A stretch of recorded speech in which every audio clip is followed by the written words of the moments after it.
past Thursday, Jon Jones was arrested for DWI and a gun charge in New Mexico. According to TMZ, cops say they responded to reports of gunfire in Albuquerque around 1 a.m. When they arrived at the scene, they found Jones inside a 2019 Jeep with the engine running and the car in park. Jon denied firing a gun, but officers say he appeared intoxicated, bloodshot, watery eyes, and reeked of booze, and conducted a field sobriety test, which he allegedly bombed. He also took a breathalyzer twice and registered over the legal limit both times. During a subsequent search of the vehicle, cops say they found a black handgun and a half-empty bottle of tequila behind the passenger seat. He was arrested and booked for aggravated driving while intoxicated, negligent use of a deadly weapon, and possession of an open gun. Here are some reactions from the MMA community. Dylan Dennis says, "Don't send him to jail, he won't learn his lesson. Lock him in a cage with me instead." Kobe Covington says, "See, there's no need to panic. The world is still perfectly normal." Jan Blachowicz says, "Come on, Jon, you have to find a more clever way to hide from me than a jail." And Ben Askren says, "For the life of me, I can't figure out why he doesn't hire a buddy and pay him $50K a year to be his driver."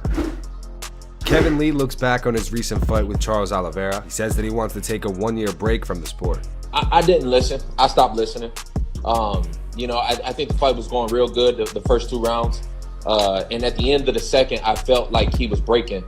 So when I sat down for that third round, I told him, I was like, listen, I'm about to go at him. That wasn't part of the game plan.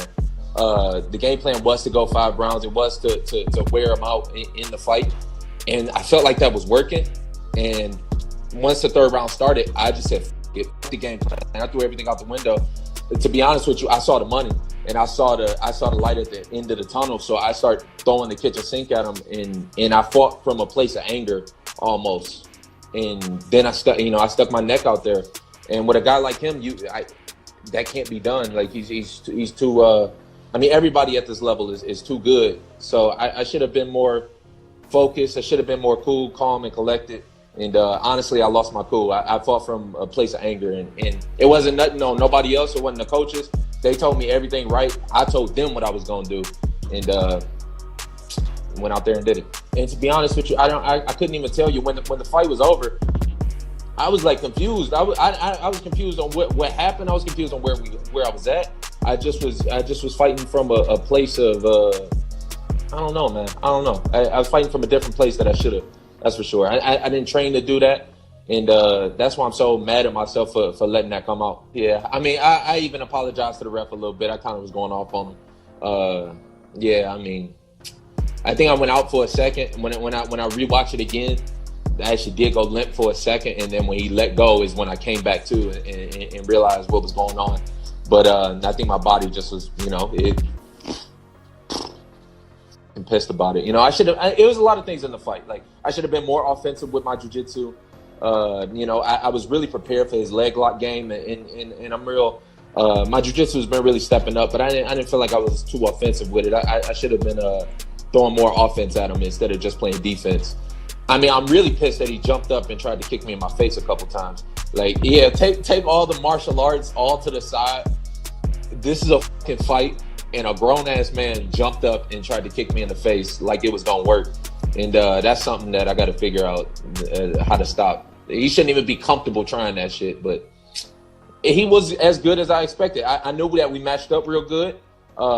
He was fast. He was strong. He was all them things. But so am I. So I thought we matched up real good. I thought it was a real good we were really evenly matched. And it was going to be the person that made a mistake that lost. And I stuck my neck out there. And part of the game plan was always never to shoot when we were in the middle, just because we knew how dangerous his guillotine was. And look what the fuck I did. I'm going to sit back and reassess, and then we'll go from there. It still might be a minute before I fight again. It won't be like 2 or 3 years like I was saying. It might be a year, something like that. But I'm going to sit back and reassess. I'm not even going to get a message like that. It's just some things I got to get in order. And I need to take my time with it. I think one of the things in this fight is I lost my patience. I lost my patience in even taking the fight in the first place. I mostly just did it for the money, to be honest with you.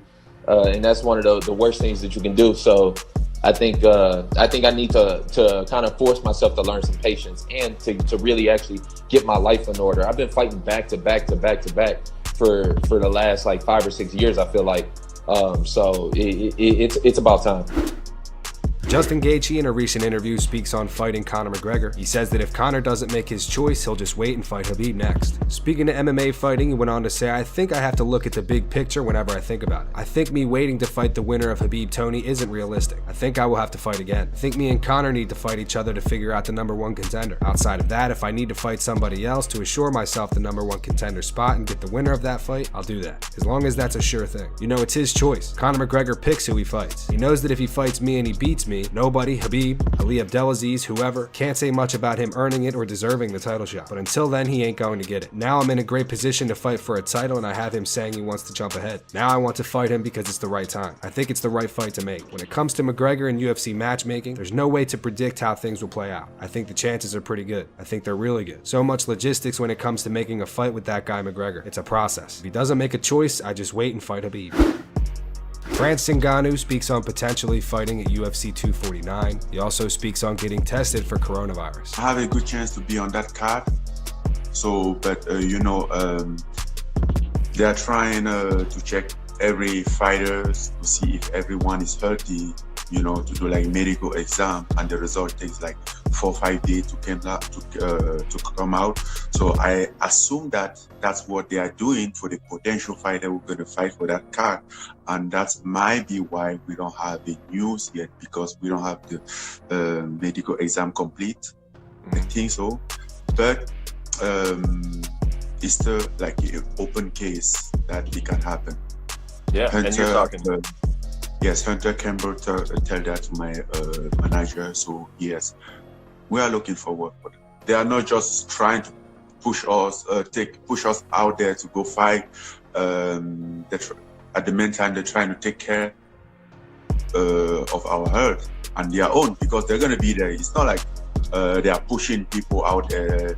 They're gonna be there, so they better be around safe people, Yeah. So they are taking every precaution, which is great, because even you as a fighter, when you step in, you feel confident about it, based on the precaution that they have been taken. No, they tested me, but it wasn't like I was really having a symptom, but just to make sure that I'm clear. No, I wasn't nervous.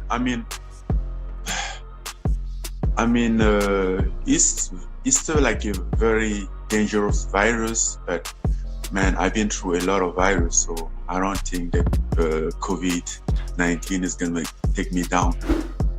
And Michael Bisping on the Believe You Me podcast speaks on the potential fight between Jan Blachowicz and Jon Jones. He also speaks on why Jon Jones is hesitant to move up to the heavyweight division. If he fights Blachowicz, winning that fight isn't a foregone conclusion, but if he does, then Reyes is going to be there in the waiting. So, listen, I get it. You always want to face fresh challenges. I guess trying to get the public, to buy the fight twice in a row against the same fighter, it's... certainly in these times when money certainly is tighter, that might be a bit of an ask. So yeah, in the meantime, Reyes can go and hopefully beat somebody else. Blachowicz goes out there and gives Jones a solid test, and you never know. I think Blachowicz has the potential to beat him, Lewis. But it does get to a point where you just kind of get tired of seeing him beating all these fighters. And while the tests are definitely stern tests, as I said, Reyes, I thought he won, right? There's no more superstars. Remember, in the light heavyweight division used to be called the glamour division, and he was out there and he was beating all these big names: Shogun, Rampage Jackson, Lyoto Machida.